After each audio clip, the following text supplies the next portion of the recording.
Yes, we'd leave the boat and travel by canoe, and some journeys maybe for 6 days. The river can really flow very fastly, and it can become very dangerous when you're in a canoe if you're travelling.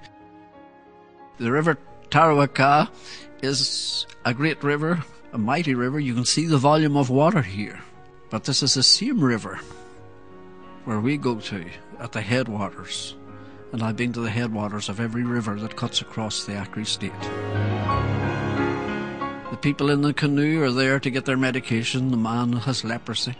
But the women in this picture, a few months later, were killed by Indians who came out of the forest and speared them to death. We eat in the canoe. And of course it's a self-service restaurant. He uses his hands because his feet are occupied. But we can have a refreshing drink to wash it down.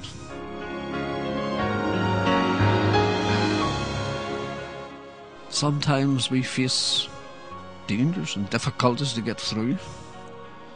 The river can flow very fast. And then we can come across a problem like this. You need to watch your heads when you come to a place like this. When I shout, "Duck," everybody, duck! 3 times to reach the homes of patients I had to swim.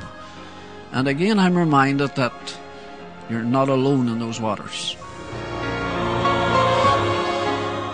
My last journey on a horse was 3 days through the forest to attend patients. In the canoe we'll do even biopsies and minor surgeries to help those who need them. And some of those riverbanks can be so hard and difficult to climb. And some of the bridges are not easy to get over.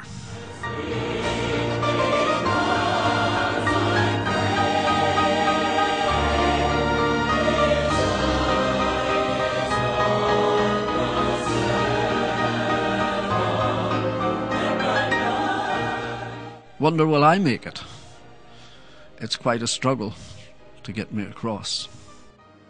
My last trip walking through the forest was just 2 years ago. I was in my 70s at the time. And my last river trip was last year in December of 2009.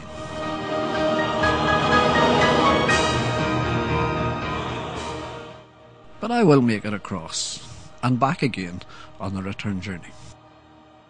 It's tricky going, but we'll get there. But I wonder, will the nurse that works with me, will he make it? Oh, it's not easy.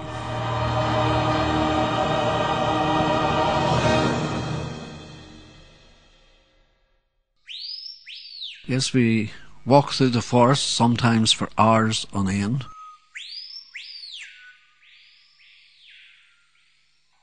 And it's not always plain going. Sometimes we're going downhill and coming uphill, and it can be so difficult. Mud. Agora segura. And when we walk through the forest, we encounter many difficulties. Not only the spotted leopard, a potential danger, a very highly poisonous snake, hard to be seen there in the middle of the ground, in the middle of the bushes and the leaves. Another bridge to get across, and finally we arrive at the patient's house. On this particular trip it took 3 hours there and 3 hours back again to the edge of the river. We're glad to arrive. On this particular day we had lunch of boiled monkey and mandioc root. And it's wonderful when you get back after a journey like this, even to the canoe, where you can stretch out and rest on your way back again to the boat. And after many hours, it's just amazing to get back to the old floating bathtub, but it's so home. It has been home now for 6 weeks. And we're glad to get back again into the boat. We do it because we come across people like this. This young man has leprosy. He lives away at the headwaters of one of those rivers. He needs the medication. You can see just one skin patch on his back here, but he has many other skin patches on his body.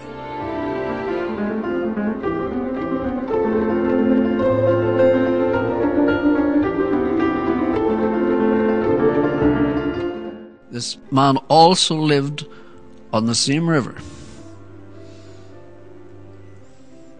but he didn't have the medication, and he became deformed. But the former man that you saw there today is completely healed. There's not a mark on his body. 15,000 patients have been cured of leprosy since I went to the Accra. Even Milton, who hid away in fear, was eventually cured.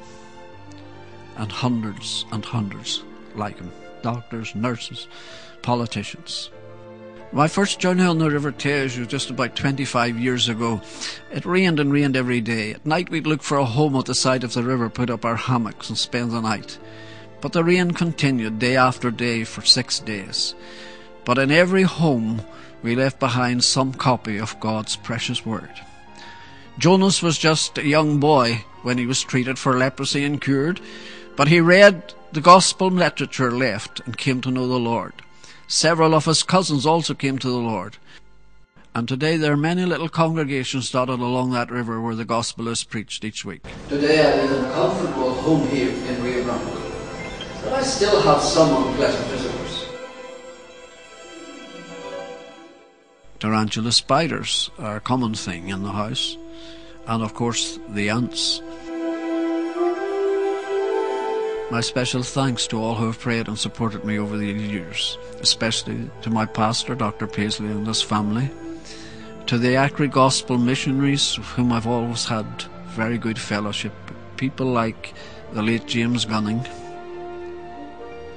and of course his wife Dory. How good is the God we adore? The President and his wife, Victor Maxwell, and their family, Mr. and Mrs. Bird, especially Dorothy, who wrote to me every month for 50 years. Mr. George Doggett, who was missionary secretary for 25 of those years. Mrs. Ross, who faithfully sent out support from the Missionary Council. The challenge remains. That little woman who was buried alive because she'd never heard that Jesus saves. But her grandchild will not have her fate. Living with Christian missionaries, we're praying she'll come to the Lord. As we fly over the forest of the Amazon Valley, and even in that state of Accra, there are still perhaps 6 tribes of Indians who have never been reached with the gospel message or contact by the outside world. Some years ago, in a terrible famine in the Sudan, a well-known photographer took this very dramatic picture. A dying child and a vulture waiting to devour its flesh. He won many prizes because of that picture.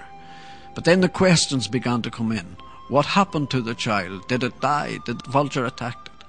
However, he couldn't answer. He had stood still for 20 minutes waiting for the vulture to land, and then he snapped his photograph and walked away. Jesus said to his disciples, "Will you also walk away?" God has promised, where his finger points, his hand will make the way. He may not remove the waterfall, but he'll give you the strength, as he's done for me and others on many occasions, to take the canoe out of the water and pull it up the bank and put it back in after the waterfall, and then go back for the motor.